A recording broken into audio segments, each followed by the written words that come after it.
सबसे पहला क्वेश्चन है इसमें, सबसे छोटी अभाज्य संख्या क्या है?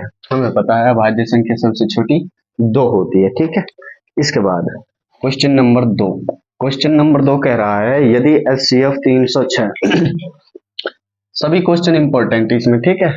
306 और 657 बराबर है 9, तो एलसीएम 306 657 क्या है, यानी कि क्वेश्चन मार्क। अब एचसीएफ कितना है? एचसीएफ है 9, ठीक है। तो हमें पता है फॉर्मूला क्या होता है, पहली संख्या गुना दूसरी संख्या बराबर क्या होता है, एचसीएफ गुना में एलसीएम।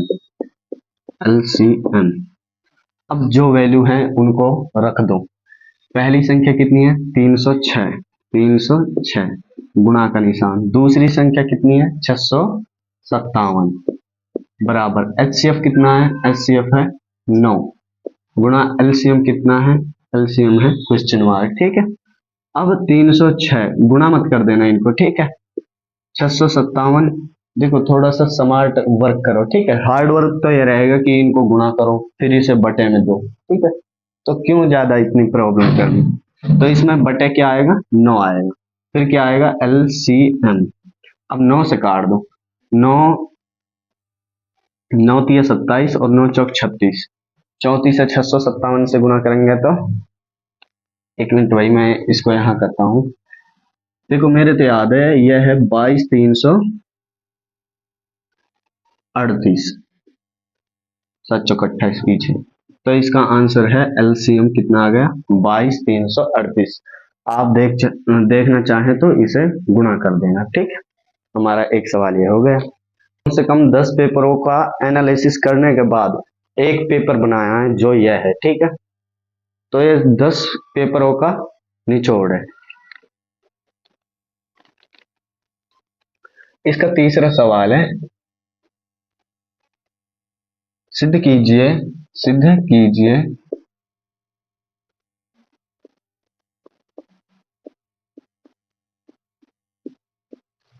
6 प्लस का रूट 2 एक अपरिमेय संख्या है। क्वेश्चन है सिद्ध कीजिए कि 6 प्लस अंडर रूट 2 एक अपरिमेय संख्या है। तो हम इसे क्या मानेंगे? माना 6 प्लस अंडर रूट 2 एक परिमेय संख्या है। परिमेय, इसे अपोजिट मानते हैं, ठीक है। परिमेय संख्या है। अब जो भी परिमेय संख्या रहती है तो उसे p बटे क्यू के रूप में लिख सकते हैं या नहीं? तो हम लिखेंगे इसे p बटे क्यू के रूप में। और q is equal to not zero, Q का मान जीरो नहीं होना चाहिए। और पी क्यू क्या होनी चाहिए? सह अभाज्य। अब सह अभाज्य क्या होता है अभी बताता हूँ, ठीक। सह अभाज्य वो होता है जिसका एचसीएफ 1 होता है। तो पी क्यू का एचसीएफ कितना होना चाहिए? 1। एचसीएफ क्या होता है? एचसीएफ वो होता है जो बड़ा से बड़ा अंक जो दोनों को काट सके, ठीक है। जैसे फॉर एग्जाम्पल मैंने कहा 4/6। अब इन दोनों को बड़ा से बड़ा अंक कौन सा काट सकता है? इन दोनों को काट सकता है 2, यानी कि 2 दूनी 4 और 2 तिया 6। तो इसका एचसीएफ कितना है? एचसीएफ है इसका 2, यहां से पता चलता है, ठीक है। अब हम जानते हैं जिसका परिमाप निश्चित हो तो परिमेय होती है 6, एक फिक्स संख्या है, ठीक है। तो यह परिमेय है और यह भी क्या है? एक परिमेय। तो परिमेय अपनी साइड जाएगी, अंडर रूट 2 बराबर p बट्टा क्यू माइनस का ये प्लस का उधर जाके माइनस का 6 अंडर रूट 2 बराबर। अब इसमें एलसीएम लेंगे तो क्यू से गुना, इसमें भी क्यू से। नीचे हर को सेम किया जाता है, ठीक है। क्यू कितना बचा? p माइनस 6 क्यू एकम 6 क्यू। अब यह थी परिमेय, ये इसमें से परिमेय गया तो परिमेय में से परिमेय गया तो परिमेय ही बचेगा। तो ये क्या है? एक परिमेय संख्या। और हम जानते हैं, इसमें लिखेंगे हम जानते हैं कि अंडर रूट 2 एक परिमेय संख्या है। अपरिमेय संख्या है। और p माइनस का 6 क्यू बटे में क्यू एक परिमेय संख्या है। तो अंडर रूट 2 बराबर p माइनस 6 क्यूब बटे में क्यू, तो इसमें बराबर नहीं है भाई, अपरिमेय क्यों बराबर रहेगा परिमेय संख्या के, ठीक है। तो हमारा क्वेश्चन नंबर 3 भी सॉल्व हो गया। 4, क्वेश्चन नंबर 4 कहता है आकृति में px का मान बताओ, ठीक है।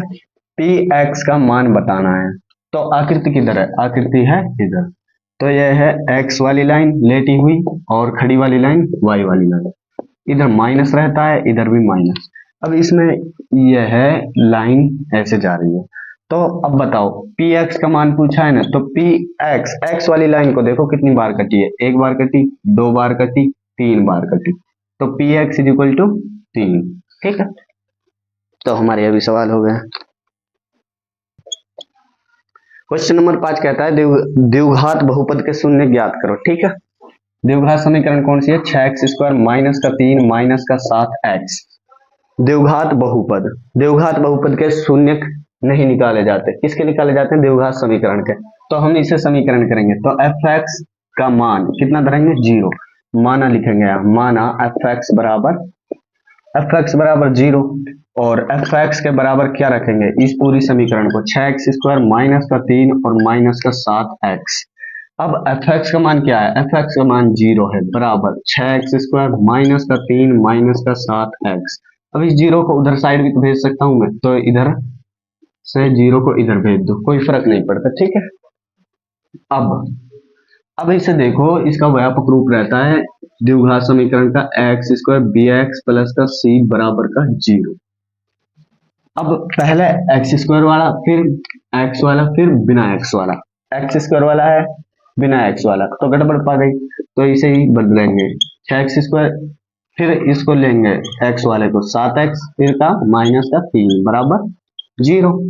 अब इसके शून्य निकाल सकते हैं, पहले की गुणा किससे कर सकते हैं, किससे करते हैं, पहले की गुणा किससे करते हैं, पहले की गुणा करते हैं लास्ट वाले से, 6 या 18, अब 18 है इसमें, ठीक है। अब 18 को हम क्या तरीका से लिख सकते हैं, 2 निम 18 लिख सकते हैं, 3 छिन 18 लिख सकते हैं, और बताओ, और है, अब ये मत बोलना कि 6 या 18 लिख सकते हैं, कोई नहीं हो तो 3 छिन 18 करो या 6 या 18 करो। एक और तरीका है अंडर रूट 18 गुणा का अंडर रूट 18, यह कैसे देखो, अब यह गुणा में 2 निम 18 आ गया, 3 छिन 18 आ गया, इनको भी गुणा करेंगे ना, जब भी गुणा रहता है इसका मतलब 2 बार है, तो 2 लगाते हैं ऊपर, और ये वर्ग है, और वर्गमूल को उड़ा देता है, तो कितना आएगा 18, ठीक है।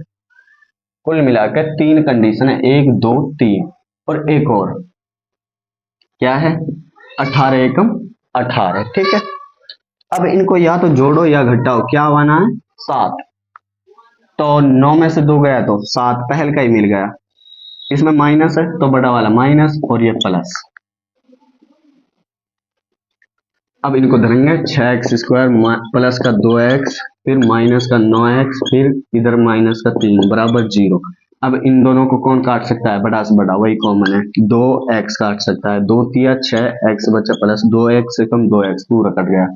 अब इन दोनों को कौन काट सकता है, जब भी तीसरा माइनस में रहता है माइनस, ठीक है।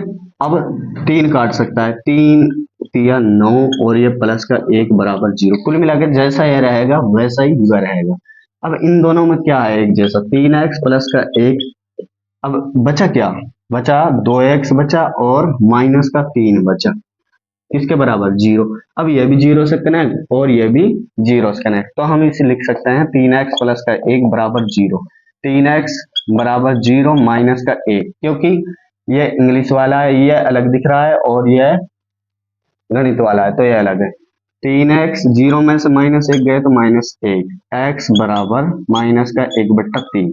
अब दूसरा वाला क्या है, 2x माइनस का 3, 2x माइनस 3 बराबर 0, 2x बराबर, डायरेक्ट लिख रहा हूँ, 3 आ जाएगा, x बराबर कितना आ जाएगा, 3/2। बस शून्य के पूछे थे, ये भी सॉल्व हो गया, ठीक। क्वेश्चन नंबर 7 कहता है 5 वर्ष पहले नूरी की आयु सोनू की आयु की 3 गुनी थी, 10 वर्ष के बाद नूरी की आयु सोनू की आयु की 2 गुनी हो जाएगी, नूरी और सोनू की आयु ज्ञात कीजिए। अब सुनो, तो माना किस किस की आयु बतानी है, नूरी और सोनू की आयु। माना नूरी की आयु x, क्या मानेंगे x, और सोनू की आयु क्या बतानी है, सोनू की बतानी है y, सोनू की y, dot dot dot Sonu की आयु थी y। अब एक और फंडा समझ लो कि पश्चात क्या है, पश्चात या फिर बाद क्या है, इन दोनों का मतलब एक ही है। या तो पूर्व क्या है या फिर पहले क्या है, इन दोनों का मतलब भी एक ही है, ठीक है। अब अपने आपस से ही लगाओ, पूर्व मतलब पहले, तो मैं पहले कितने साल का था, पहले कम साल का था, तो 5 साल पहले कितने का था, मान लो भी 22 21 22 लगा लो, तो 5 साल पहले 17 साल, ठीक है। तो घटा के नहीं घटा बिल्कुल, तो ये कह रहा है 5 वर्ष पहले, पहले दोनों की घटेगी 5 साल पहले, तो नूरी भी घटेगी और सोनू की भी घटेगी आयु। अब कह रहा है 5 वर्ष पहले नूरी की आयु सोनू की आयु की 3 गुनी थी। सोनू कौन सा है, सोनू है ये वाई वाला, तो इसकी कितनी है, 3 गुनी थी, ठीक है, बराबर होगी। तो इसको ही सॉल्व करेंगे, x-5 क्या बचा, 3y एकम 3y और -3×5 = 15, माइनस का 15। अब ये आ जाएगा x और इंग्लिश वाला इंग्लिश साइड, तो -3y और ये -15 और ये घटा का है तो उधर जाकर जमा का। अब x-3y, 15 में से 5 गए तो -10, ठीक है। अब ये समीकरण क्या बन गई, समीकरण बन गई 1। अब दूसरी बात कह रहा है 10 वर्ष के बाद, 10 साल के बाद, यानी कि दोनों की 10 साल बढ़ेगी, भाई उसकी भी बढ़ेगी सोनू की भी बढ़ेगी 10 साल।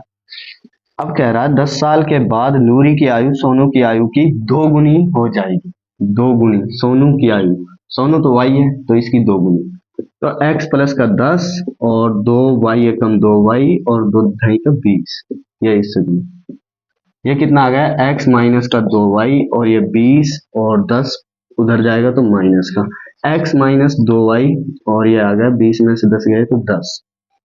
तो हमारी समीकरण क्या है, समीकरण 2। अब हम यहाँ से क्या करेंगे, यहाँ से करेंगे हम चाहे तो प्रतिस्थापन चाहे विलोपन, लेकिन सबसे आसान विधि हमें विलोपन ही लगती है, तो इनको रखेंगे ऊपर नीचे, x-3y और माइनस का 10 और x-2y बराबर का 10। अब घटाने पर, क्योंकि विलोपन से कर रहे हैं हम इसे, घटाने पर तो घटाएंगे, इधर क्या करेंगे जमा और इधर भी घटा, इससे तो ये कट गया, x में से x गया, -3 नीचे वाले निशान की चलेगी, ठीक है। -3 में से +2 गए तो माइनस का 1y तो बचा, और इधर जब भी एक जैसे निशान रहते हैं जुड़ जाते हैं, माइनस माइनस, यानी कि माइनस का 10 10 -20, माइनस से माइनस, y बराबर कितना आ गया 20। अब y का मान समीकरण 1 में रखेंगे, y का मान समीकरण 1 में, समीकरण 1 है x-3y माइनस का 10, ठीक है। x -3 y की जगह कितना आया, y की जगह आया 20, तो 20 धर दो y की जगह, बराबर का माइनस का 10 और ये हो गया 3 दूनी 6 यानी कि 60 और ये माइनस का 10, x बराबर माइनस का 10 और ये घटा तो उधर जाके जमा, तो x बराबर कितना बचा, 60 में से 10 गए तो 50, यही आंसर। मतलब x क्या था, x है नूरी, नूरी है 50 साल की और सोनू कितना साल का, सोनू है y, तो y है 20। क्वेश्चन नंबर 8 देखो, क्वेश्चन नंबर 8 कह रहा है दो ऐसे क्रमागत धनात्मक पूर्णांक ज्ञात कीजिए जिनके वर्गों का योग 365 हो। दो ऐसे क्रमागत धनात्मक पूर्णांक, अब बताओ पूर्णांक की बात हुई है ना, थोड़ा सा भाई यहाँ देखो, सवाल सीखना मायने नहीं रखता, सवाल कितना समझा गया है यह मायने रखता है, ठीक। वैल्यू बदलती रहेंगी लेकिन फॉर्मूला यानी कि कॉन्सेप्ट, कॉन्सेप्ट बिल्कुल नहीं बदलता है, ठीक है। अब पूर्णांक क्या होता है, पूर्णांक वो रहता है जिसमें -∞, -10 -9 डॉट डॉट डॉट 0 से होते हुए 1 2 3 4 5 6, ठीक है। ये सारे क्या हैं, यह है पूर्णांक। अब इधर वाले पूर्णांकों को क्या कहते हैं, ऋणात्मक, क्या कहते हैं, ऋणात्मक पूर्णांक, और उधर वालों को यानी कि प्लस वालों को धनात्मक पूर्णांक, धनात्मक पूर्णांक, ठीक है, क्लियर हो गया, ठीक है। अब अब मैंने लिखा 4, मैंने लिख दिया 7, तो ये आपस में क्या है, ये दोनों के दोनों पूर्णांक है, क्योंकि 4 भी पूर्णांक है और 7 भी। लेकिन ये क्या नहीं है, ये नहीं है क्रमागत। क्रमागत, क्रमागत का मतलब है क्रम के अनुसार आने वाला, ठीक है। जैसे पूर्णांक में गैप कितने का रहता है, 1 का। तो पहला पूर्णांक 1 है, तो दूसरा पूर्णांक क्रमागत दूसरा पूर्णांक कितना आएगा, दूसरा आएगा, इसमें जुड़ेगा 1, तो 1 और 1 2। अब मैंने लिख दिया यहाँ 5 और यह है 6, तो यह कैसे पूर्णांक है, यह है धनात्मक तो है ही, धनात्मक के साथ भी क्या है, क्रमागत, क्योंकि क्रम के बाद आ रहा है। इसका क्रम कितना है, 5, 5 के बाद कितना आएगा, 6 आएगा, तो इसमें कितना जुड़ा, 1 जुड़ा। तो यही सारी बात इसमें कवर करेंगे। दो ऐसे क्रमागत धनात्मक पूर्णांक ज्ञात कीजिए। दो क्रमागत धनात्मक पूर्णांक मैंने कह दी, माना फर्स्ट, माना पहला धनात्मक पूर्णांक, धनात्मक पूर्णांक, पूर्णांक देखो इतने से ही समझ जाना, ठीक है। धनात्मक पूर्णांक कितना है, x, तो दूसरा कितना रहेगा, दूसरा हिंदी में लिखना तो हिंदी में धनात्मक, मतलब जैसे ये लिख रहा है धनात्मक पूर्णांक क्या रहेगा, दूसरा, अभी बताया पहला x रहेगा, तो दूसरा क्रमागत धनात्मक पूर्णांक x प्लस का 1 रहेगा, ठीक है। अब कह रहा है इन दोनों के वर्गों का योग, जिनके वर्गों का योग, यानी कि पहला पूर्णांक जमा कर दूसरा पूर्णांक, इन दोनों का वर्ग हुआ और इनका योग कितना है, 365। अब पहला पूर्णांक कितना है, x, यानी कि x की पावर 2, फिर दूसरा पूर्णांक कितना है, x प्लस का 1, यानी कि जब भी दो रहते हैं वह जाते हैं ब्रैकेट में, तो इन्हें करेंगे ब्रैकेट में x जमा कर 1 और इसकी पावर क्या है, 2, ये बचा 365। देखो समझने की तो यही चीज थी, अब तो बस द्विघात समीकरण पे ही काम आएगी। एक्स स्क्वायर ये कैसे खुलता है, ये खुलता है a प्लस बी का whole square, A square plus का B x, B square plus का 2ab, लेकिन हम तो आपको बिना फॉर्मूला के बताते हैं, ठीक है। इसमें तो इसका स्क्वायर यानी कि एक्स स्क्वायर, फिर इसका स्क्वायर, फिर प्लस का 1 का स्क्वायर, ठीक है। फिर ये 2x से कम 2x और 1 से गुणा करो, यानी कि 2x ही आएगा, फिर कितना बचा, 365। अब एक्स एक्स स्क्वायर मतलब दोनों जुड़ जाएंगे, 2x स्क्वायर, 1 का स्क्वायर कितना भी करो 1 ही आएगा, और ये 2x 365। अब 2x स्क्वायर प्लस का 2x 365, और ये 1 उधर जाएगा तो माइनस का 2x स्क्वायर प्लस का 2x, और ये कितना बचा, 364। अब इधर देख लो, 2x स्क्वायर प्लस का 2x, अब ये 364 इधर लाएंगे तो 364 बराबर क्या आ जाएगा, 0।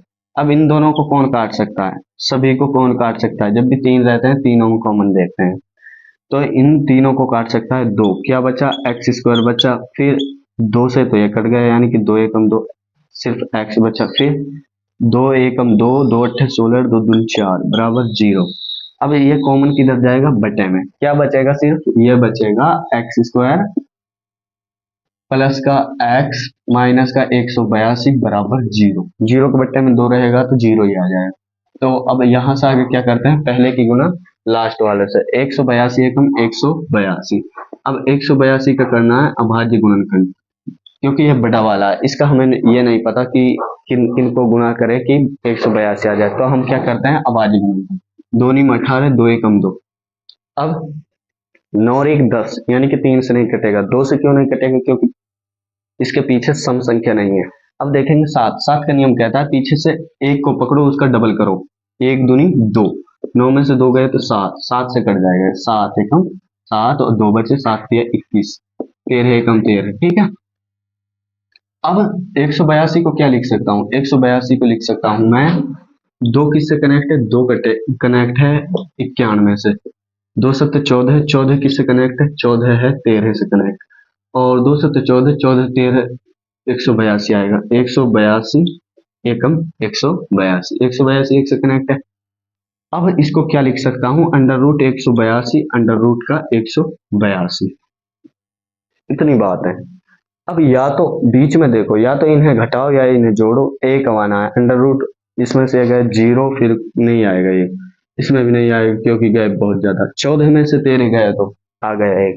अब यहाँ देखना है प्लस है या माइनस, प्लस है तो यानी कि बड़ा वाला प्लस और छोटा वाला माइनस।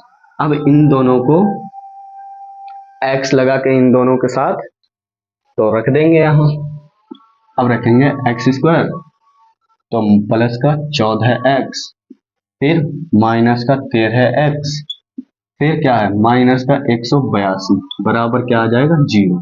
अब इन दोनों को कौन काट सकता है x, क्या बचा x प्लस का 14 और जब भी तीसरा माइनस में रहता है तो माइनस कॉमन और इन दोनों को काटेगा 13, तो x प्लस का 14 बराबर 0। जैसा यह रहता है वैसा ही यह रहता है। अब इन दोनों में एक जैसा कौन x प्लस का 14, क्या बचा x माइनस का 13 बराबर 0। अब एक आ जाएगा प्लस का 13, एक आ जाएगा माइनस का। देख लो इन्हें प्रूव करके, मान लो ये 13 है और ये 14 है, इनका वर्ग करो। 13 का वर्ग 13 13 169 और 14 का वर्ग 14 14 196, कितना आएगा योग इनका, इनका आएगा 365। तो यही बोला था सवाल में, ठीक है। तो हमारा सवाल ऐसे भी सिद्ध हो जाएगा। Question number 9। क्वेश्चन नंबर कहता है गुणनखंड विधि से शून्य ज्ञात करो। अब गुणनखंड क्या है, गुणनखंड विधि से शून्य, और यह है समीकरण 3x माइनस का 10 बराबर का 0। अब गुणनखंड विधि वही है भाई, द्विघात समीकरण सॉल्व करनी सीख लो, बार बार आती है, ठीक है। पहले की गुना 10 है, अब 10 को कैसे लिख सकते हैं, 2 पंजे 10 और 10 एकम 10 और अंडर रूट 10 एकम अंडर रूट का 10।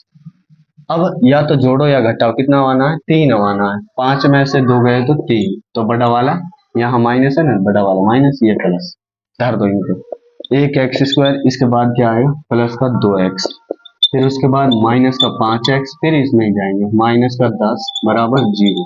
अब इन दोनों को काट सकता है x प्लस का 2। अब जब भी तीसरा माइनस में, पहला दूसरा तीसरा माइनस में माइनस कॉमन, अब इन दोनों को 5 काटेगा, क्या बचा x प्लस का 2 बराबर 0। अब इन दोनों में एक जैसा कौन, इन दोनों में x प्लस का 2, क्या बचा x बचा, फिर माइनस का 5 बचा, और तो सारे लिख दिए। अब x प्लस 2 ये भी इससे कनेक्ट और x माइनस 5 ये भी इससे कनेक्ट, तो x प्लस 2 बराबर 0 कर रख देंगे, x माइनस 5 भी 0 कर। अब x बराबर 0 और ये उधर जाएगा तो माइनस का 2, x बराबर माइनस का 2, x बराबर 0 और ये प्लस का 5, x बराबर 5। तो ये हमारा गुणनखंड आ गए, ठीक है शून्य। अब है हमारा क्वेश्चन नंबर 10।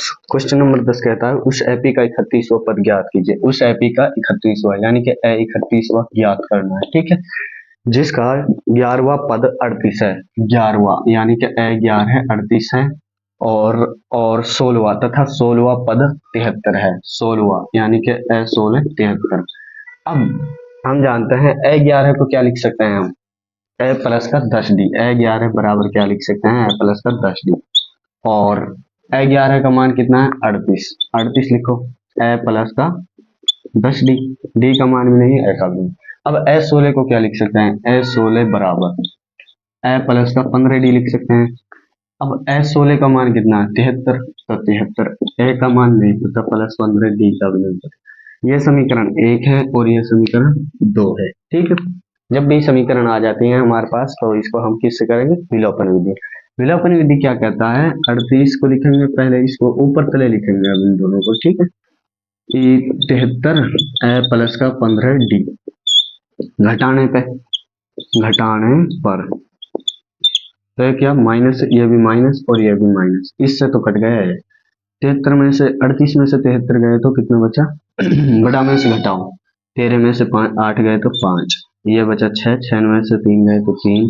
अब बड़ा वाला कौन, बड़ा वाला है माइनस का, तो माइनस लगा दो।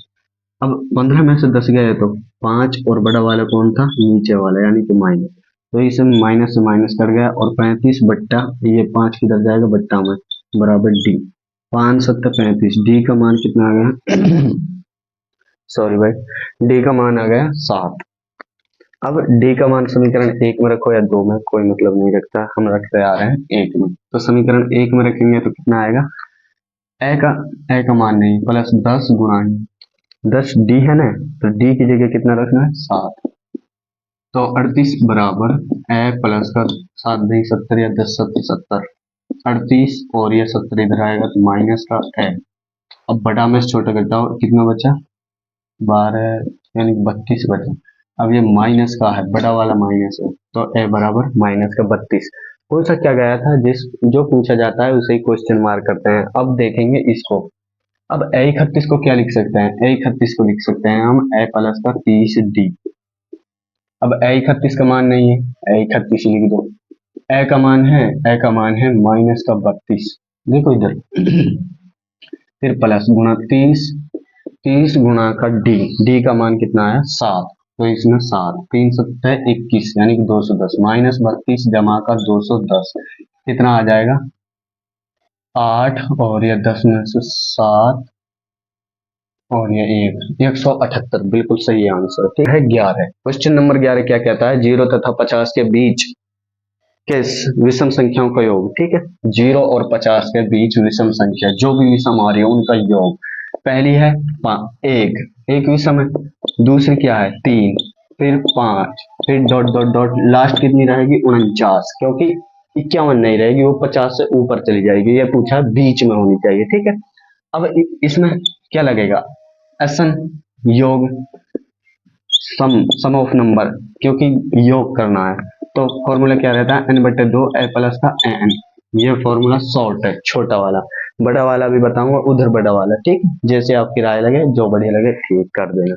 अब एस एन कितना है, एन होता है नंबर, नंबर कितने 1 2 3, काउंटिंग नहीं हो रही। ठीक है, क्योंकि बीच में से मिसिंग है नंबर तो एन का मान ही नहीं रहने दो, एन का मान नहीं रहने दो, बट्टे में 2।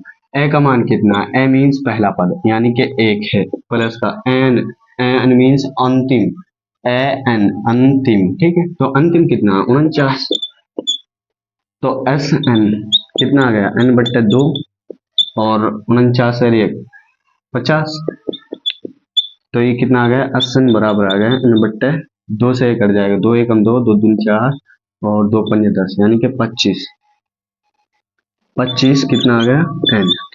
अब n का मान और निकालना है, n का मान किससे निकालना है n, n क्या कहता है a plus n minus 1 into D. अब an है, बिल्कुल है 49, a का मान क्या है 1 पहला, plus n minus 1 into D का मान कितना है, d का मान है इसमें से दूसरे वाले में से पहला घटाओ, 3 में से 1 गया तो प्लस का 2। अब 49, ये 1 इधर आएगा तो माइनस का 1 और माइनस ये 2n 1 2n और माइनस 2 1 माइनस, ये बचा 48 और ये घटा कर इधर आएगा तो जमा, और ये बचा 2n और 48 2 50, 50 बराबर क्या आ गया 2n और 50/2 बराबर क्या आ जाएगा n, 2 दूनी 4 2 पंजे 10, n का मान आ गया 25। तो n का मान इधर दू, 25 गुना में n का मान कितना आएगा 25, 25 25 625, तो यही आंसर है। क्वेश्चन नंबर 12, क्वेश्चन नंबर 12 कह रहा है सभी वृत्त क्या होते हैं, सभी वृत्त क्या होते हैं। अब यह भी वृत्त है और यह भी वृत्त है, अब इनका रूप देखने में एक जैसे हैं तो ये क्या होते हैं आपस में समरूप होते हैं। ठीक है, सारे चतुर्भुज भी देखो दिखने में एक जैसे हैं, समरूप। सर्वांग सम पूछे नहीं गया, उससे क्या लेना है। ठीक है, तो इसमें क्या आ जाएगा समरूप। अब है अगला सवाल, क्वेश्चन नंबर 13 कह रहा है डीई समांतर है बीसी के, डीई समांतर है बीसी के। जब भी आपको ऐसी रेखा आ जाए इसका मतलब होता है समांतर। ठीक है, अब सवाल में आकृति भी आएगी, हालांकि नहाए तो बना लेना। तो इसमें दे रखा है 7.2 और यह है 5.4 और यह है 1.8, इसका नाम ए, इसका नाम डी, इसका नाम है ई और इसका नाम है बी और इसका नाम है सी। तो ये सवाल है, तो इसमें लगती है थैल्स पर में, कौन सी पर में, थैल्स पर में। देखो इंपॉर्टेंट है भाई सभी। थैल्स पर में क्या कहती है, जब भी ये दो समांतर रहती हैं तो क्या करते हैं इसके बटे में ये, यानी कि एडी बटा डी से बी, यानी कि डी बी बराबर, अब ए ई बटा ई सी, बहुत आसान है। तो ठीक है, थैल्स पर में ई सी। अब एडी का मान कितना है, एडी का मान ही तो पूछा गया है, एडी डी बी का मान 7.2, डी से बी, ठीक है, 7.2। अब ए ई का मान 1.8 और ई सी का मान है 5.4। अब पॉइंट से पॉइंट काटो, तुम्हारी मर्जी जैसे करो। चलो मैं पॉइंट से पॉइंट, नीचे का से नीचे का कट जाता है, बराबर में रहता है। तो 18 में 18, 18 दूनी 36, 18 तिया 54 और 18 चौक 72, 3 से कट गया, 3 छिंग 18, कितना आ गया 0.6। अब 6 चौक 24, एडी बराबर कितना आ जाएगा 6 चौक 24, पॉइंट एक से पहले है तो 24, 24 लिखेंगे और पॉइंट यहाँ आ जाएगा 2.4। तो हमारा आंसर। अब हमारा क्वेश्चन कुछ इस प्रकार है, ठीक है, यह है डी सी और यह ए और ये बी, बीच में है ओ, बीच में इस बिंदु का नाम है ओ। अब कह रहा है कोण ओ बी ए, कोण ओ बी ए समरूप है कोण ओ सी डी के, ठीक है। अब कोण बी ओ सी, कोण बी ओ सी कितना दे रखा है, बी से स्टार्ट, बी, बी कहाँ, बी ओ सी, ऐसे गए फिर ऐसे गए, कितना दे रखा है, इसमें दे रखा है भाई 125 डिग्री, कितना दे रखा है 125 डिग्री, ठीक दिया। और दे रखा है इसमें सी डी ओ 70 है, सी डी ओ, तो ये कितना दे रखा है 70 डिग्री। तो इसमें पूछा गया है कोण डी ओ सी, पहला क्वेश्चन। फिर इसमें यह भी बताना है डी सी ओ, और बताना है तीसरा ओ ए बी, ये तीनों के तीनों बताने हैं। अब मुझे बताओ इसको कैसे निकाल सकते हैं, इसको कैसे निकाल सकते हैं, देखो डी ओ सी, डी ओ सी मतलब ये वाला बताना है। अब हमें पता है ये क्या है, एक रेखा, क्या है रेखा। 8वीं क्लास में पढ़ता रहे हैं कि रेखिक कोण कितना होता है 180, मतलब ये और जुड़ के और ये वाला जुड़ के कितना आना चाहिए 180, तो इसमें 55 डिग्री दे सकते हैं ना, ठीक है 55। अब ये क्या है, ये बन गया ऊपर एक त्रिभुज, त्रिभुज बन गया, और त्रिभुज के तीनों कोणों को योग क्या है 180, तो इसमें भी 55 डिग्री, 55 55 110, 110 से 70, 180, ठीक है। तो जितना यह है उतना ही यह है, क्योंकि यह एक समांतर रेखाएं हैं, समांतर रेखाएं आपस में जब भी क्रॉस करती हैं, देखो इसे बोलते हैं हम एकांतर कोण, तो ये 70 डिग्री रहेगा। जो पूछा गया उसको बता दो, ठीक है। ये भी हमारा। और क्वेश्चन नंबर है 15, 15 क्वेश्चन नंबर 15 कह रहा है बिंदुओं के बीच की दूरी ज्ञात कीजिए। कितने, कौन कौन से बिंदु, 2 3 और कौन है, और है 4 1, इनके बीच की दूरी। अब दूरी सूत्र क्या रहता है, दूरी सूत्र रहता है अंडर रूट x2 माइनस का x1 इसकी पावर 2 प्लस y2 माइनस का y1 इसकी पावर 2। अब दूरी, दूरी अंडर रूट, अब इनका नाम रखना है, पहले ये है तो x1 y1, ठीक है, और ये x2 और ये y2, क्योंकि पहला वाला कोऑर्डिनेट रहता है जो वो x वाला रहता है, फिर y वाला, फिर x वाला, फिर y वाला, इसको x1 y1, इसको x2 y2। अब मान रख दो, x2 का मान कितना है 4, माइनस का x1 का मान कितना है 2, इसकी पावर कितनी है 2, y2 का मान कितना है, y2 का मान है 1, फिर माइनस का निशान है, ठीक है, y1 का मान कितना है 3, इनकी भी पावर 2। अब दूरी, दूरी बराबर 4 में से 2 गए तो 2, 2 की पावर 2, और ये कितना आएगा 1 में से 3 गया तो माइनस का 2, इसकी पावर 2, माइनस रहता है तो ब्रैकेट में आता है, इसका मतलब 2 दूनी 4। अब माइनस में हो गया प्लस, स्क्वायर करने पे 2 दूनी 4 आ जाएगा, तो ये कितना आ गया 4 4 8, तो इसको बाहर निकालते हैं, जोड़ा बाहर लेते हैं, जैसे 8 2 चौका 8, 2 से करेंगे 2 दूनी 4 2, इसमें जोड़ा 2 का तो आ गया लेकिन 2 तो रहा अकेला, ठीक है। तो इसका आंसर हम 2 रूट 2 भी लिख सकते। अब क्वेश्चन नंबर, अब है हमारा क्वेश्चन नंबर 16, बिंदु ए तथा बिंदु बी को जोड़ने वाले एक रेखाखंड ए बी को बराबर भागों में विभाजित कीजिए, करने वाले बिंदु का निर्देशांक ज्ञात कीजिए, ठीक है।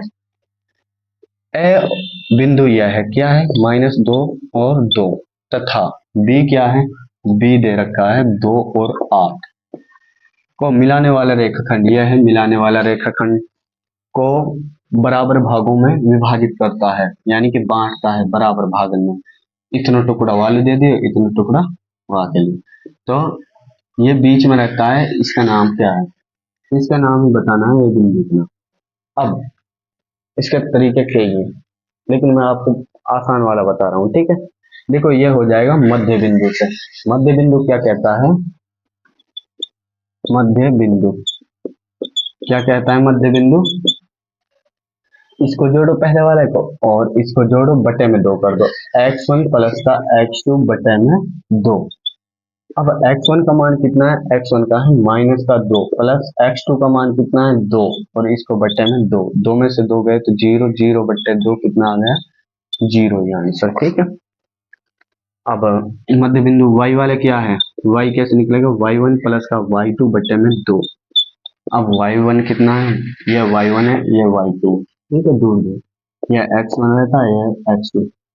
अब y1 का मान कितना है? 2 प्लस y2 का मान कितना है? 8 बटे में 2। 8 है 2, 10, 10 बटे 2, 2 पंजे 10, 5 आंसर, ठीक है। हमारा क्वेश्चन नंबर 17 जो कि बहुत इंपॉर्टेंट है, ठीक है। तो इसके बाद 1-2 बचने हैं, उनको कर लिए। ये लास्ट है आज के लिए, ठीक है। यदि sec थीटा बराबर है 13/12, तो अन्य सभी त्रिकोणमितीय अनुपात ज्ञात कीजिए। अब बताओ sec थीटा किसका रिवर्स रहता है? यह रहता है cos थीटा का। cos थीटा क्या होता है? cos थीटा होता है a/k, और यह क्या हो जाएगा? k/a। देखो कहाँ से लिया आया मैंने, ये अनुपात होते हैं साइन, cos और tan के। क्या होता है? लाल बट्टा कका, k a, तो यहां से लिया मैंने cos, ठीक है। अब जब भी कर्ण और आधार दो चीज आ गई तो हम क्या लगाते हैं? एक समकोण त्रिभुज बना लेते हैं, ठीक है। तो समकोण त्रिभुज, इसमें 90 डिग्री का कोण है और 90 डिग्री के सामने कौन रहता है? कर्ण रहता है। अब कर्ण कितना दे रखा है? कर्ण दे रखा है 13। आधार कितना दे रखा है? आधार दे रखा है 12 और लंब पूछा गया, मतलब लंब ना दे रखा तो ज्ञात करना है, ठीक है। यह किससे ज्ञात करेगा? जब भी दो भुजाएं रहे, पाइथागोरस। कर्ण स्क्वायर बराबर आधार स्क्वायर प्लस का लंब स्क्वायर। कर्ण का मान 13 का स्क्वायर, आधार का मान कितना है? 12 का स्क्वायर प्लस में लंब का स्क्वायर। अब 13 13 169 और 12 12 144 और प्लस का एल स्क्वायर। 169 माइनस का 144 बराबर एल स्क्वायर, कितना आ गया? 25, और ये कितना आ गया? L square. और 25 दोनों तरफ करनी करने पे इससे ये कट गया। एल का मान कितना आ गया? 5 25 25, 5 से बाहर निकल जाएगा। अंडर रूट बाहर निकालते हैं, जोड़ा लेते हैं गुणनखंड करके, ठीक है। गुणनखंड करके क्या करते हैं? जोड़ा। अब पूछो क्या है? इसके अन्य सभी त्रिकोणमिति, अन्य सभी। अब अन्य सभी कौन रहता है? साइन रहता है, कोस रहता है, सेक को छोड़कर, और tan रहता है, tan का उल्टा कोट रहता है, साइन का उल्टा कोसेक। अब देखो साइन का, साइन थीटा कितना आ जाएगा? l/k। एल कितना है? एल आया इसमें 5, वहां रख दो 5। क्या कितना है? 13, तो साइन थीटा आ गया। cos थीटा निकालना है, cos थीटा इसका उल्टा कर दो चाहे तो, नहीं तो देख लो अभी। cos थीटा क्या रहता है? a/k। ए कितना है? 12, ए कितना है? 13, तो इसका उल्टा हो गया, ठीक। अब tan थीटा क्या होता है? लंब बटे l/a, l/a। एल का मान कितना है? एल का है 5, आधार का मान 12, 23 से हो गया। अब इसका कोशेक, कोशेक किसका उल्टा होता है? कोशेक थीटा, साइन का। तो मैं डायरेक्ट लिख सकता हूँ 13/5, क्योंकि उल्टा कर दूंगा, ठीक है। और कोट थीटा क्या लिख सकता हूँ? 12/5, क्योंकि tan का